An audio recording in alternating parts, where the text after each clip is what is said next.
RFK Jr. actually just had a recent interview in reference to the debate. So I showed you one of the tweets that he had last night in reference to his feelings about the GOP primary debates.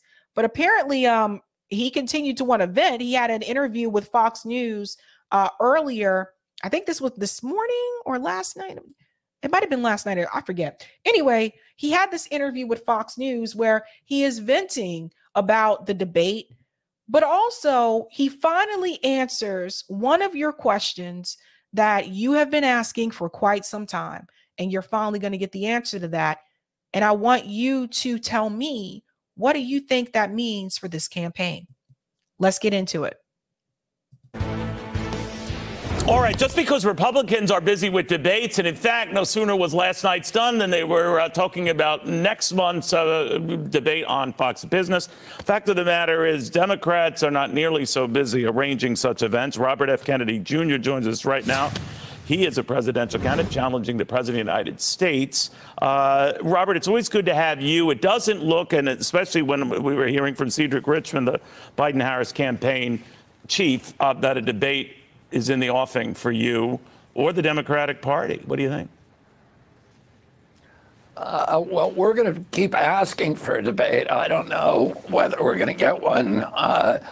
I think it's, there's so many people. We're living in an era now, Neil, where there's so many people who have lost faith in democracy. They think the system is rigged, that the economic system is rigged, that the political system is rigged. And I think. Notice what he said. He said people have lost faith in democracy and they think it's rigged. No, we know it's rigged. We have evidence that shows that it's rigged. DNC fraud lawsuit. I don't know what he means by think. It's really important that we have elections in both political parties that look like real democracy, where there's retail politics, where the politicians have to actually go out and meet the American public, where they have to debate opponents, where we are distinguishing ourselves from the old Soviet Union, where the party would choose, the party pangerums and commissars would choose the candidates, and there was just kind of this kabuki theater of democracy rather than real retail politics. And, particularly I think it's important today because ever since the Citizens United case, politics in this country has been driven by money. So the Democratic Party already has $2 billion in its coffers. But to raise that money, it means that President Biden and high DNC officials have to spend hours every day on the phone with political donors. And they really don't have time to see what's happening on the ground in this country, where there's a level of desperation and despair like I've never seen before. And I think it's really important that very quickly our political leaders get in touch with that and understand the urgency. Last night I'm sorry, I have to pause here for just a second. Why is he making excuses for the DNC? They don't have the time to see what's happening on the ground. Bullshit. They know exactly what's happening on the ground. They know what's happening. They know people are desperate. They know people are struggling. They just don't care. They care about the donors and that's it. And this is something else I've noticed too, like him trying to make excuses for the DNC. That's a big warning sign about where this campaign is actually headed. There's more. Let's go on. Watch the debate, the Republican debate, and it was really surreal for me because it seemed so tone deaf. It seemed like they were throwing around kind of cliches from the Reagan era. And I'm looking at people who are sitting at their kitchen table wondering about how they're going to pay their medical bills, wondering about how they're going to, how they're going to get the kids out of the house because nobody can afford a house anymore, how they're going to pay for food, how they're going to pay for fuel. And none of those issues was discussed. Nobody was offering policies of, here's what I'm going to do to help the declining middle class in this country. But do you feel, Robert, Well, before we get to the next question, I do just want to add that is correct. That is something that we did notice about the GOP primary debates. They weren't asking those questions at all. But even if they didn't ask those questions, the candidates, there was one question about the economy, and the candidates did have that opportunity to bring up those issues, and they didn't bring up those issues at all, as if it's not even happening. And that was interesting to me. It's like, really? Nothing about the inflation? Nothing about the food prices, nothing about the homelessness rate increasing, nothing about the housing costs, nothing. And that right there shows the American people you're really not in touch. You either not in touch or you're afraid to talk about it. But what are you running on? What are a lot of them running on? You can't even talk about those issues. So he's right about that. Like that was something that was weird to me, that they didn't even bring it up. Part of it is that you're kind of a problem in that environment, not you individually, but that you're kind of like a man without a political island here, that you have many in your own party, many in your own family who are aghast at you running for president and challenging an incumbent Democratic president. And you seem to be greeted favorably with many on the right. You've appeared on a Joe Rogan podcast. You have said you like a lot of what you've heard out of Ramaswamy. Ron DeSantis has in the past suggested you as an ideal FTA head. That there does seem to be more interest and respect for you on the Republican side than the Democratic side. What do you think? So this is a big issue, right? Like this is one that continues to be raised. I mean, a lot of people are bringing this up, is that he seems to have more people like him on the Republican side than on the Democratic side. I guess we wouldn't fully know for sure unless RFK Jr. was in the general election, right? But I think the thing is that the point that he made about you seem to be on your own political island or something like that. But see, that's the problem. The problem is the parties. The problem is the political parties. Imagine if we didn't have political parties in this country and everyone that did run for office, it's not even a such thing as an independent because there's no political parties. These are just people running. Imagine if it was that way. And yeah, there's still requirements you have to meet, certain thresholds you have to meet. But imagine if there was no party affiliation and you were just voting on people just based on the policies and not so much because you're in the same party as them. Some people do vote based on policies, but some people, some of you just vote based on if that person is a member of your party or not, whether you agree with them on all the policies or not. But if we removed political parties from the United States government and people just ran as individuals and we just focused on the issues, that could remove a lot of this stuff. I don't really think did you know, people bring up the founding fathers. Did you know the founding fathers actually did not want political parties because they saw that political parties would create division and where the people would be beholding to their party and not so much beholding to the ideas, the political ideas that a candidate is running on, but just the fact that they're a part of a party. So the founding fathers did not want political parties. I hear people bring up the founding fathers all the times in reference to politics, but they don't mention that. Something important to know. I think if you look at the issues that I stand for and you compare them to, for example, the issues that my father, Robert Kennedy, my uncle, John F. Kennedy stood for, you could go down the line and check every single one of them off. You know, I'm a traditional Kennedy Democrat, a traditional liberal, anti-war, skeptical of the military-industrial complex. I want our economic policies to respond to the working poor, the working class in this country, rather than to the needs of Wall Street.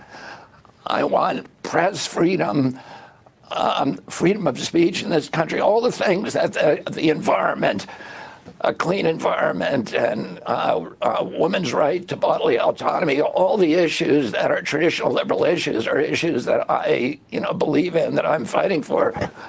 And incidentally, Neil, I'm getting huge response. I mean, last night I was in Richmond And with a rally that we scheduled 24 hours before, and we were sold out, almost 500 people almost instantly.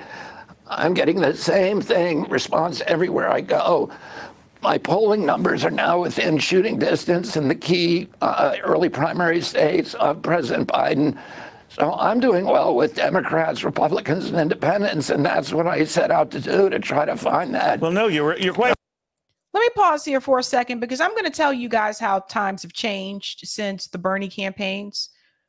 RFK Jr., and this is not, I'm not trying to shade him for this, but RFK Jr. just said he was in Richmond and they had 500 people at the town hall, right? Or the event.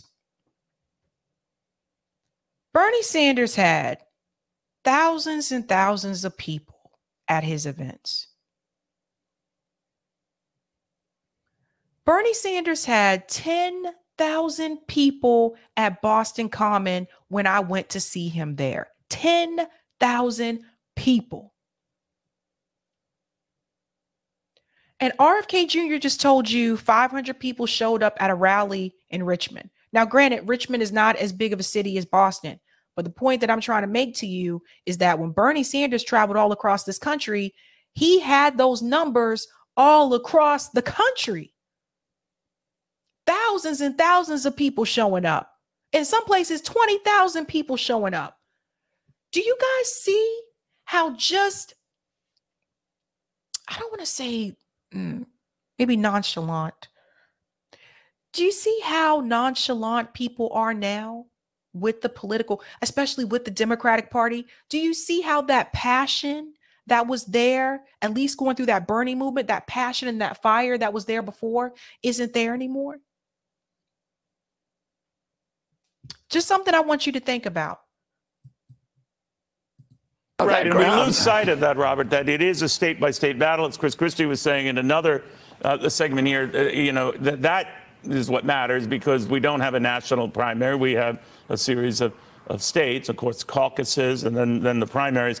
But having said all of that, there are people like Robert Reich, of course, who was a... Let me hold on for a second. I see a comment said that... Manimus said Bernie announced a week in advance. RFK announced a few hours before. Big difference. Okay, to that I say, why is RFK announcing rallies a few hours before instead of a week in advance? And even if he did announce a week in advance, I still don't believe he would get 10,000 people there. That's the difference. Let me backtrack a little bit. Sorry. Because let him get his question in. And here, that is what matters, because we don't have a national primary. We have a series of states, of course, caucuses, and then the primaries. But having said all of that, there are people like Robert Reich, of course, who was a former Treasury Secretary under Bill Clinton, Labor Secretary, I apologize, who is worried about your emergence. He said that your candidacy saddens him, that he, referring to you, said he could have done something meaningful with his life and his name. Earlier on, he showed such promise as a staunch environmentalist, goes on to say that the candidacy that's emerged has disappointed him. And it gets back to what we were saying, or I was trying to bring up, not so eloquently, Robert, that you're this man lost between two parties. Would you ever consider a run as a third party? Yep. Let me hold there for a second. Let me interrupt about Robert Reich. Robert Reich also was disappointed with Bernie Sanders' run. Robert Reich is disappointed with anyone who challenges the status quo within the Democratic Party. I remember Robert Reich and Chris Hedges actually had a debate about whether or not Bernie supporters should just go ahead and vote for Hillary Clinton. I remember that. I think it was on Democracy Now! And to me, it's just like, Robert, first of all, Robert ran for governor here in Massachusetts. I don't know if you guys ever knew that, but he did. That was like back in the day. Anywho, Robert is one of these people that he's really good at identifying the problem. I'll give Robert credit for that. If you said, Robert, why do we have these issues in the labor force in this country? Robert can give you a whole book of information and details and tell you why things are the way that they are. He's very good at that. But Robert is never willing to tell you to break away from the status quo and the establishment in order to fix and combat that problem. That's the problem that Robert has. Again, when you ask him about labor issues, he can talk about all of these labor issues. He'll tell you he's for the workers. He'll tell you all that stuff. He'll break it all down. He's written multiple books. There's a lot of speaking engagements. But that being said, Robert still tells you to stay in the same system that is continue to screw over the workers. He doesn't want you to break away from that. I don't know why people keep bringing this guy on. I turn on every time I see, whether it's Fox News or CNN, MSNBC, I guess I expect it on establishment media. But even when I see him on Democracy Now, I'm like, why do you guys keep talking to this guy? He's going to tell you the same thing every time. Here's the problem, ladies and gentlemen. But Robert is never going to give you a solution to that problem that's actually going to bring about any real fundamental change. That's the problem with Rob. So yes, it doesn't surprise me that Robert opposes RFK Jr. challenging Joe Biden, because Robert also opposed Bernie Sanders challenging Hillary Clinton and Bernie Sanders, running in 2020. So it just,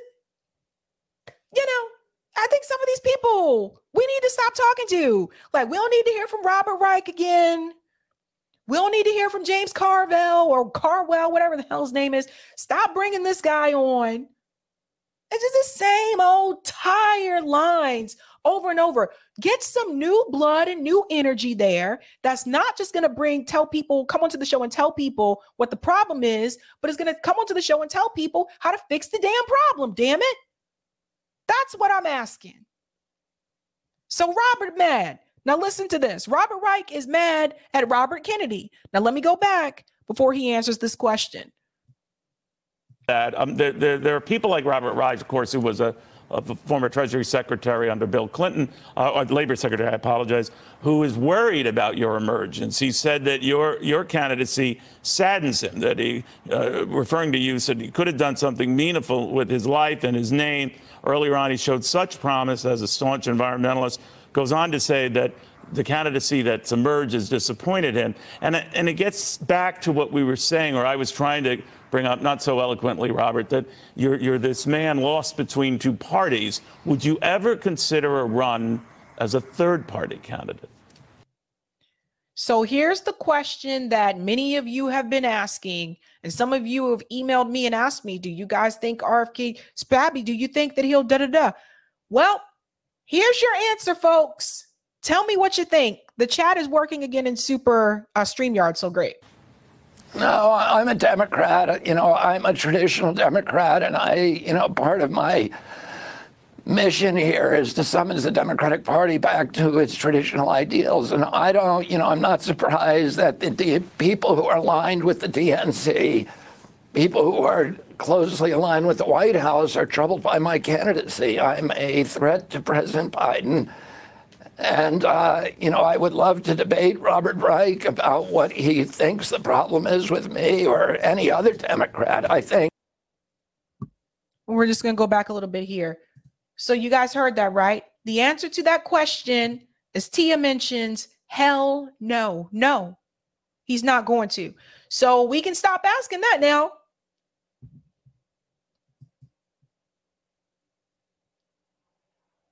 And what that tell you, I really do believe that RFK Jr. is going to endorse Joe Biden. I really do believe it, especially a tweet he put out today saying that he is not going to run a mean-spirited campaign against Joe Biden. I'm like, well, he's definitely going to run a mean one against you.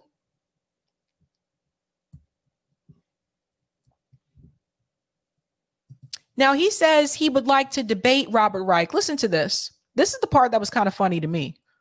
Mission here is to summon the Democratic Party back to its traditional ideals. And I'm not surprised that the people who are aligned with the DNC, people who are closely aligned with the White House, are troubled by my candidacy. I'm a threat to President Biden. And, I would love to debate Robert Reich about what he thinks the problem is with me or any other Democrat, I think. It's interesting. He said he would like to debate Robert Reich, but what happened to the debate that was supposed to happen between him and Max Blumenthal?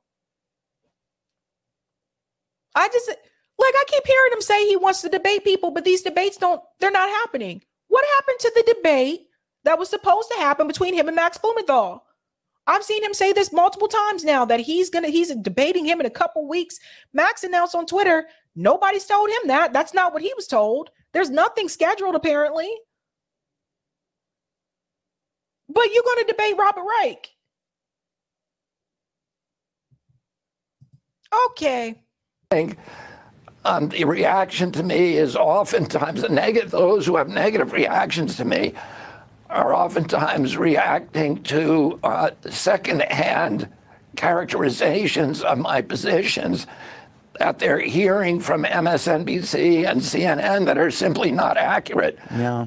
When people talk to me in person and hear my ideas and the reasons I'm running, I have a very, very high conversion rate. And I think most people are surprised to find out that, that my positions are pretty much common sense. And they are resonating with a lot. But it's not just the positions, I think, that people hear on mainstream media, which they have been exaggerating some things and lying about some things, but it's also some of the positions that you've said in these interviews. Some of the positions that you've said in these events and these videos go viral, like on Twitter. I mean, it's some of the things that you have said. Just like the whole Max Blumenthal thing. That's really weird to me. Just have the conversation with dude already. A lot of people, and a lot of people are imitating you, and you do pack these venues, to be fair, Robert. I do know that some are trying to even copy you when it comes to even little things, like maybe physical workouts. I noticed Vivek Ramaswamy has his own workout video, a shirtless tennis scene, and I'm thinking of you with the weightlifting thing, and I'm wondering what you started here. Well, I don't know. I haven't seen Vivek without his shirt on, but well, this is him working out with his wife. He's obviously big in working out. I know you are as well. We're kindred souls there, Robbie. I'm a workout machine myself, but enough about me. What do you make of this direction? Because you've started something, and I don't know who's next or what's next, but this is important to a lot of folks. Maybe a response to, having older guys leading each ticket for the time being. Well, my uncle, John Kennedy, when he became president, he launched the President's Council on Physical Fitness because he believed it was important for Americans to be in shape. And today we have the highest chronic disease burden on earth. We have 64% of Americans now suffer from chronic disease, and that's one of the reasons we have the highest death rate from COVID in the world.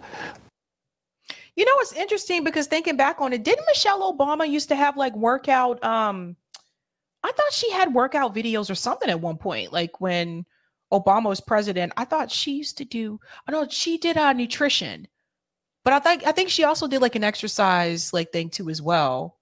I don't know. I exercise at least like 5 days a week. So I'm usually doing I don't do the jumping thing that Vivek and his wife was doing. I don't like jumping. I don't like to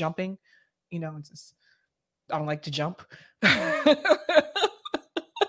don't like the jumping motion.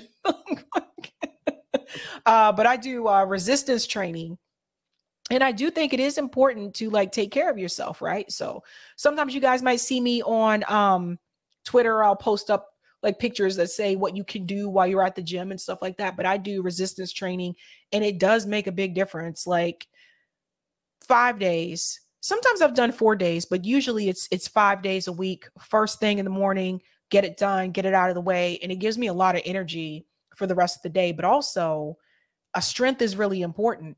So the jumping thing, I don't know what the jumping does, but I do strength training. So I'll have to ask people, what does the jumping do? We have only 4.2% of the global population, but we had 16% of the COVID deaths in this country. Why was that? Well, one reason is bad management. But the other reason is we have the highest chronic disease burden in the world, and the CDC itself has acknowledged that the average person who died from COVID in the United States had 3.8 chronic diseases. So they had obesity, they had diabetes, they had asthma, and others. Right. And so that, if we really care about public health in this country and about stopping the deaths from chronic disease, we need to start caring for ourselves. And I think it's good for our political leadership, whether it's Vivek or whoever. Yeah. To try to inspire the American public to get back in shape. Well, if you could. Yeah. Get out there and get moving. I agree with him about that. Get out there and get moving if you can. By the way, some of these things, I'll show it to you guys at some point. But some of these things that you can do at home, like you don't have to have a membership at the gym. I thought about showing you guys that one time, probably at the end of a stream. I'm going to show you some of the things that you can do, because I have a couple of pictures where you really don't need to go to the gym to do these things. But now that the chat is moving again over here, Notori, I don't like to jump. My boobies would knock me out. Yeah, it's just the jumping thing is weird. Like I don't like jump. Like I don't like the way it feels, Like I don't know. Hector says Sabby can't jump. Yeah. I don't. Brother Daniel says jumping is for fast twitch muscle endurance. Oh, I see you guys know some things about working out. The Oracle says Vivek should challenge Trump to a jump off contest. Robert says legs are the biggest muscles, increases blood flow. Oh. Well, I see you guys know some things here in the chat about this stuff. I know. I was trying to be discreet, Dwayne. Oh my gosh. I don't like that word. I don't like the T word. Don't like it. Because there's a skit with Dave Chappelle where he kept saying that. It was the one from Chappelle Show, and they made fun of the show The Real World. And Dave Chappelle's character was like, he said, Katie has some big old, and that word. And I was like, oh, I don't like that word. So anyway, I don't know what to say. I'm not looking at the comments anymore. Okay. But anyway, I totally get his frustration in reference to the GOP primary debates, and also in reference to, of course, the way that the DNC is treating any Democrat candidate. But this was to be expected. And I think a lot of us learned this from Bernie Sanders campaigns. So if RFK Jr. just told you he's not going to run as a third party candidate, that's not his thing. So then the question is, what happens after the DNC doesn't allow him to become the nominee? Where are those RFK Jr. supporters going to go to? I think a lot of them are going to vote for Trump. I really do. You guys are still talking about the boobs. I'm not going to do it. Oh my God. Ah! Okay.